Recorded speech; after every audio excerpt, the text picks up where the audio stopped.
Hi, welcome back. If you're new here, thank you so much for joining us. My name is Kate, and I own a small business called Willoughby & Rose where I focus primarily on historical undergarments like shirts and shifts. One of the downsides to working mostly in white linen is that I end up with a lot of weird scraps. Now, some of it can be used as a cap or sleeve ruffle, as a tucker, or maybe a mock-up fabric. But I'm never going to get through it all. Most of the time, these scraps sit in a bin and wait for me to deal with them. They've gone with me for the last 3 moves my family has made, and I would really like for them to not follow me to the next one. So I think the time has finally come. In this video, I'm going to be constructing the dress from Felicity Saves the Day. Does she save the day? Debatable. This gown is one that just makes sense to me, unlike a lot of Felicity's other outfits. Because in the 1770s, as I've mentioned before, there was a sort of shift towards children having more freedom of dress.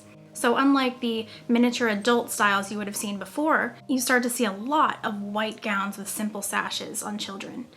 And that's exactly what this is. After going through quite a few 18th century images and debating the pros and cons and accuracy of making this a chemise style gown, which would be extremely comfortable and very cute, but is also a later style, I've settled on a simple, back-lacing white linen gown, which is pretty much the same thing I made for the pink Felicity Happy Birthday dress, but in linen.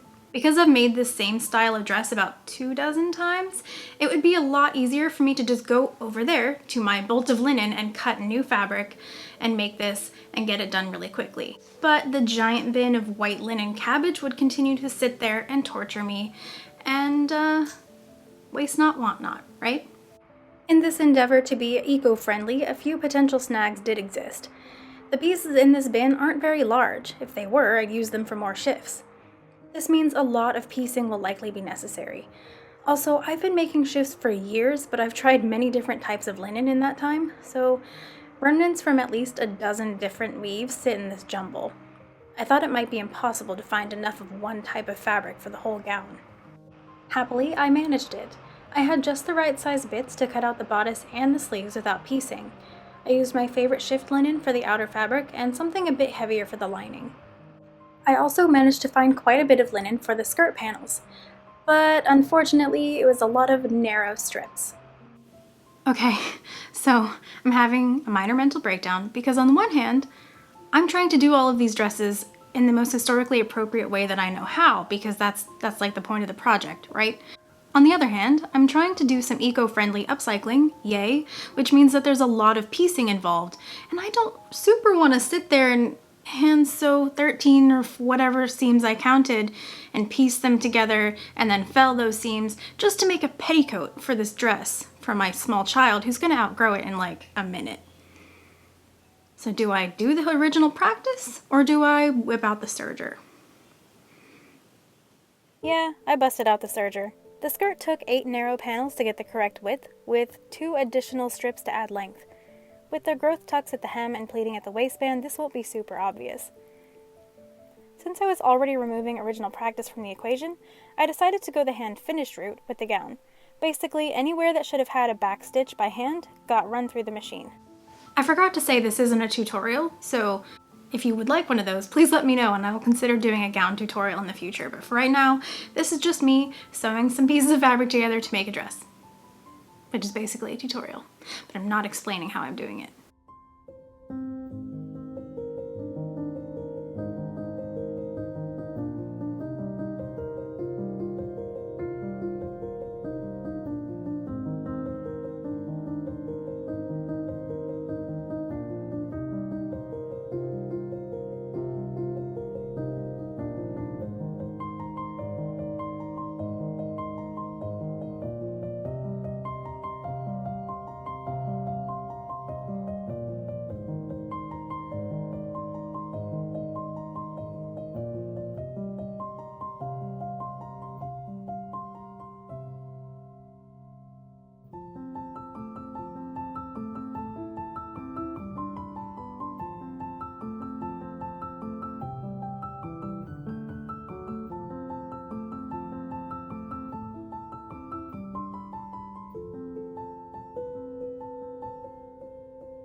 It's all finished.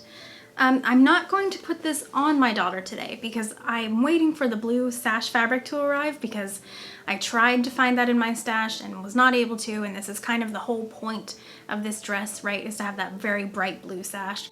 So once I have that and I've stitched it into a sash, maybe we'll do a getting dressed video, and we'll take this and wander around and talk about the implications of Felicity being on a plantation in the summer. One area I'm really pleased with is the hem.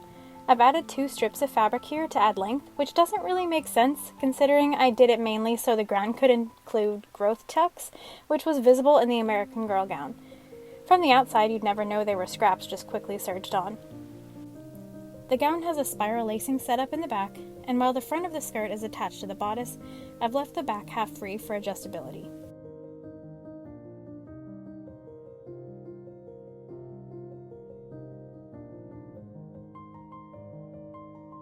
The only part of the piecing that really bothers me is that there's a seam right down the front because I wasn't paying attention to placement.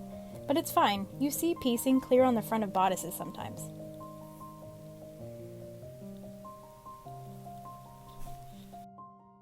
Overall, I'm pretty happy with how this came out, and I can't wait to share the full look with you guys.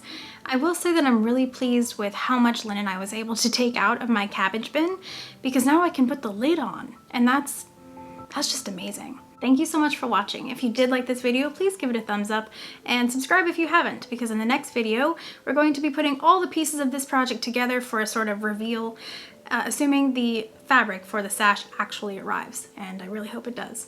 See you soon.